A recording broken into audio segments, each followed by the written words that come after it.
आप देख रहे हैं इंडिया शासन न्यूज।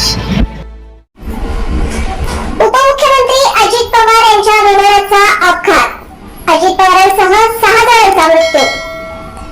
महाराष्ट्राचे उपमुख्यमंत्री आणि राष्ट्रवादी काँग्रेसचे नेते अजित पवार यांचे आज दिनांक 28 जानेवारी 2026 रोजी सकाळी एका भीषण विमान अपघातात निधन झाले आहे। या घटनेमुळे संपूर्ण महाराष्ट्रावर शोककळा पसरली आहे। आज सकाळी 8:45 सुमारास अजित पवार यांचे विमान पुणे जिल्ह्यातील बारामती येथे उतरत असताना हा अपघात झाला। हे चार्टर्ड विमान मुंबईहून बारामतीच्या दिशेने निघाले होते।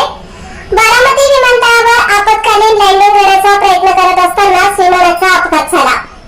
मृत्यू या अपघातात अजित पवार यांच्यासह विमानातील 2 पायलट, 1 सुरक्षा रक्षक आणि 1 अटेंडंट अशा एकूण 6 जणांचा मृत्यू झाल्याची माहिती नागरी विमान वाहतूक संचालनालयाने दिली आहे। पीटीआय आणि त्यांच्या जवळच्या सहकाऱ्यांनी या दुःखद निधनाच्या वृत्ताला दुजोरा दिला आहे। अजित पवार यांच्या निधनाने महाराष्ट्राच्या राजकारणातील एका मोठ्या पर्वाचा अंत झाला आहे। त्यांच्या पार्थिवावर अंत्यसंस्कार करण्याबाबतची अधिक माहिती लवकरच प्रशासनाकडून